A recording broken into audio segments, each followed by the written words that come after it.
Hello guys, good morning to all of you. Welcome to back my YouTube channel.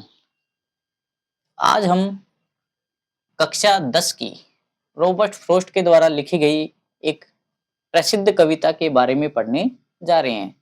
यह कविता Robert Frost के द्वारा लिखी गई है और रॉबर्ट फ्रॉस्ट हैं जिन्होंने दो कविताएं लिखी, fire and ice, dust of snow. तो आज हम फायर एंड आइस के बारे में पढ़ेंगे। फायर एंड आइस का अर्थ होता है फायर यानी आग और आइस यानी होता है क्या है, बर्फ। ये हम सब जानते हैं कि फायर यानी आग या अग्नि होती है और आइस यानी बर्फ होता है।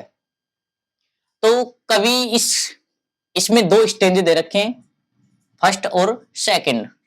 फर्स्ट स्टेंजे में कवि हमें यह बतलाना चाहता है कि इस संसार के अंत के बारे में बहुत सारे कवियों का या बहुत सारे लोगों का यह मत है कि इस संसार का जो एंड होगा, समापन होगा, वो दो तरीके से होगा, यानी दो कारणों से होगा। फर्स्ट फायर और सेकंड आइस। यहाँ पे कवि है जो फायर और आइस को एक प्रतीक के रूप में उपयोग में लेता है। जहां पे जो फायर है, अग्नि है, वो तो यहाँ पे किसका प्रतीक का काम करती है, डिजायर का, तृष्णाओं का। आग होती है, फायर होती है, वो डिजायर, तृष्णाओं का, वासनाओं का क्या है, सिंबल है, इंडिकेट करती है, उनका प्रतीक है। और जो आइस है वो यहाँ पे प्रतीक के रूप में हेट, नफरत, घृणा, इनके प्रतीक के रूप में यहाँ पे उपयोग में लिया गया है। तो यहाँ पे कवि सबसे पहले स्टेंजे में हमें बतलाना चाहता है कि कुछ कवियों का मत है कि इस संसार का जो अंत होगा वो सबसे पहले फायर के द्वारा होगा, अर्थात अग्नि से होगा। लोग हैं जो तृष्णाओं में डूबे रहेंगे, वासनाओं में डूबे रहेंगे, जो उन्हें क्या हो जाएगा, एक तरह से अंत की ओर अग्रसर करेगा, अंत की ओर उनको ले जाएगा। फिर कवि कहना चाहता है कि नहीं, कुछ अन्य लोगों ने उनमें से कहा कि नहीं नहीं, इस संसार का जो अंत होगा वो आइस यानी बर्फ ही पर्याप्त है। इस संसार का अंत करने के लिए बर्फ अर्थात घृणा ही पर्याप्त है।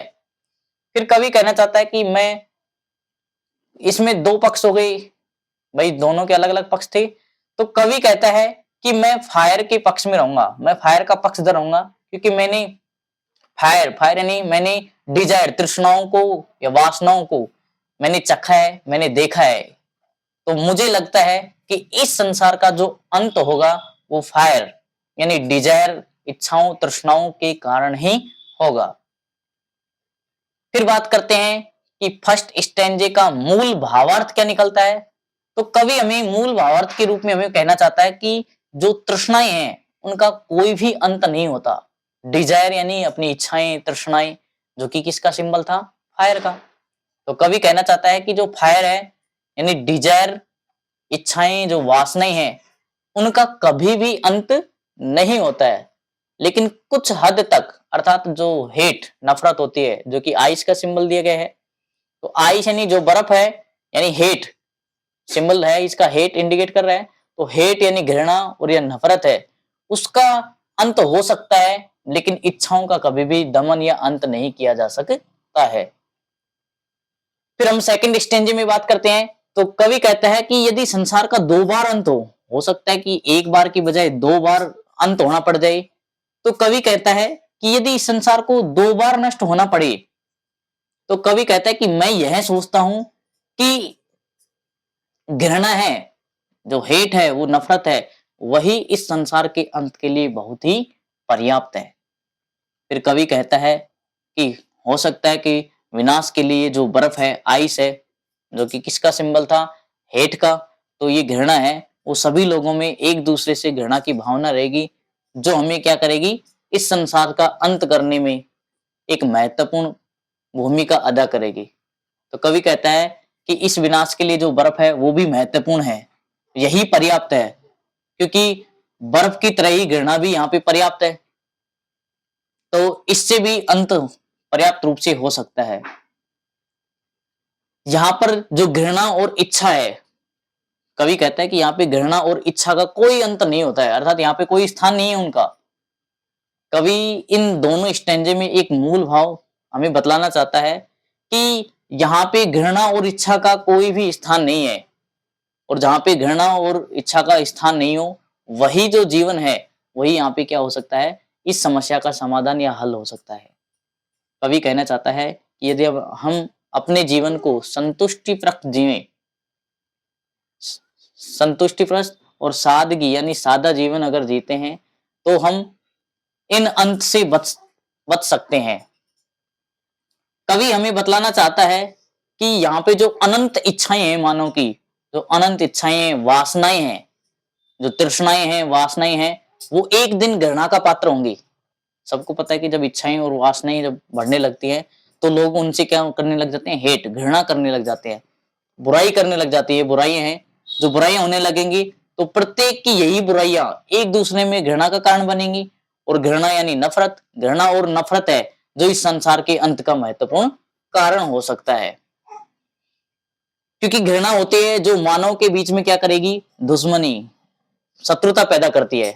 जो घृणा होती है, हेट होती है, वो मानव के मध्य में दुश्मनी या जो शत्रुता का पन है वो विकसित करती है। और यहाँ पे कवि है जो हमें फायर और आइस के बारे में, फायर यानी अग्नि और आइस के बारे में कुछ सिंबल, प्रतीक के रूप में, यानी किन किन की बुराइयों के प्रतीक है या फिर अच्छाइयों के प्रतीक है, उन शब्दों के रूप में यहाँ प्रयुक्त करता है।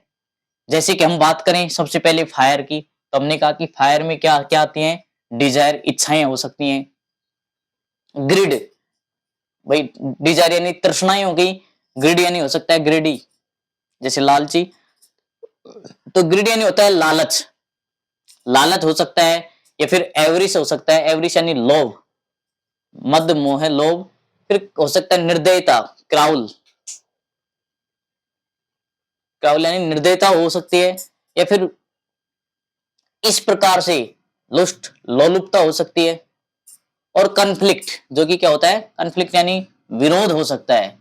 फरी, फरी यानी क्रोध हो सकता है। तो हमने बात की कि जो यहाँ पे फायर है वो फरी, क्रोध के बारे में, कन्फ्लिक्ट, विद्रोह या विरोध के बारे में, लुस्ट, लोलुपता के बारे में, एवरिस, लोभ के बारे में, क्रुअल्टी, निर्दयता के बारे में, और डिजायर, तृष्णाओं के बारे में, या ग्रिड, लालच के बारे में हमें बताया, यानी सिंबल, प्रतीक बताया गया है।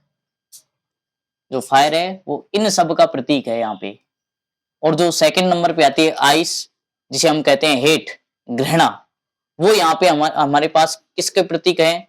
तो सबसे पहले हमने कहा कि आइस है वो हेटर्ड यानी हेट, नफरत का प्रतीक है। इंटॉलरेंस, इंटॉलरेंस यानी हो सकता है असहिष्णुता, असही सहिष्णुता, जैसे अहिंसा, हेट, वॉयलेंस होता है, अहिंसा का प्रतीक है। फिर हम कहते हैं इसके बारे में इनसेंसिटिविटी, भाई इनसेंसिटिविटी यानी असंवेदनशीलता, या फिर हो सकता है इनडिफरेंस, इनडिफरेंस हो। तो यहाँ पे जो आइस है वो यहाँ पे किस किस के प्रतीक है, हमने कहा हेटर्ड की प्रतीक है, कोल्डनेस, ठंडापन की है, इंटॉलरेंस की प्रतीक है, इंसेंटिविटी की है, और इनडिफरेंस की है। इस प्रकार से ये दोनों प्रतीक यहाँ पे हमें बतलाए गए हैं। कवि इस कविता के माध्यम से हमें बतलाना चाहता है कि आगे भविष्य में इस संसार का जो अंत होगा वो दो तत्वों से या दो कारणों से होगा। फर्स्ट फायर, सेकंड आइस, यानी लोग हैं जो फायर, आग, यानी लोग एक दूसरे से क्या करते रहेंगे, तृष्णाओं में, वासनाओं में डूबे रहेंगे, जिसके कारण उनमें बुराइयां।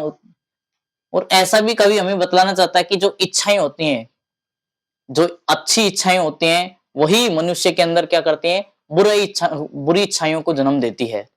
और यही जो बुरी इच्छाएं हैं वो मनुष्य को अंत की ओर या विनाश की ओर, उसे पतन की ओर ले जाती हैं।